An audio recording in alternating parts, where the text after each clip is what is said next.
on lâche pas l'affaire, parce qu'on est trop tenace, il n'y a rien à faire, on lâche rien.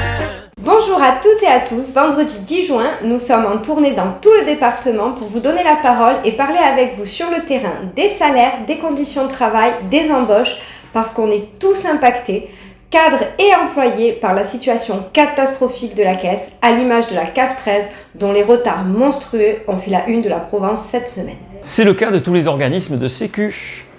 À la CPAM de l'Aube, le délai moyen de traitement des IJ est de 102 jours. Chez nous, on met en danger nos collègues des accueils en disant aux assurés qu'une réclamation sera enregistrée seulement si son indemnité journalière n'est pas payée depuis plus de 40 jours et pour une période supérieure à 11 jours.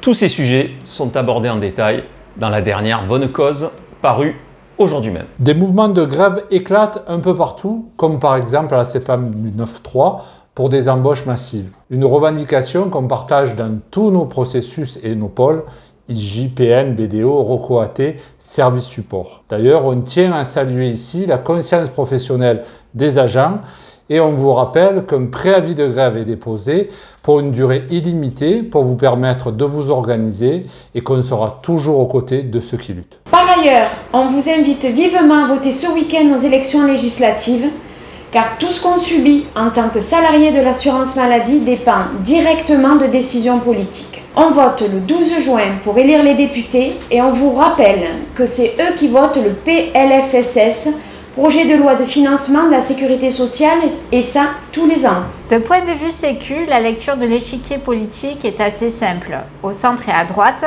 à commencer par le président Macron et ses amis, il propose par exemple une nouvelle réforme des retraites et encore un report de l'âge de départ. Ensuite, pour parler de l'extrême droite, on n'a pas besoin de rappeler notre ADN.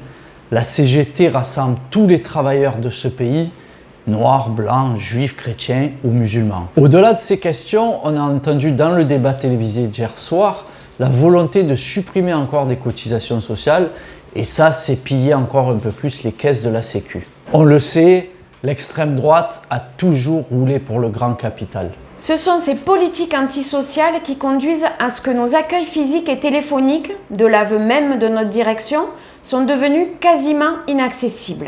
La même politique qui voit les urgences de l'hôpital fermées du jour au lendemain. Ces mêmes politiques qui nous impactent en tant que citoyens mais aussi agents de la CPAM 13. Alors en tant que travailleur, on est pour la responsabilité écologique, mais aussi le blocage des prix et bien sûr l'augmentation des salaires. Car ce sont les travailleurs qui créent les richesses et font tourner le pays. Pas de chèques, ni de dividendes salariés ou de primes. On veut vivre dignement de notre travail et donc de notre salaire, et pas à attendre ces fameux 200 € bruts supplémentaires de primes d'intéressement que la tutelle a finalement décidé de verser en octobre et dont on ne pourra même pas profiter en juillet. 200 €, c'est pas grand chose, mais on les a arrachés par notre mobilisation, comme on a imposé de nouvelles négociations dès septembre pour l'augmentation de la valeur du point. Retrouvez le numéro 320 de la Bonne Cause, restez connectés, très prochainement en vidéo le compte-rendu du dernier CSE avec le rapport de la médecine du travail. On lâche rien et à bientôt sur les réseaux. Nous on lâche pas l'affaire, parce qu'on est trop tenace, il n'y a rien à faire.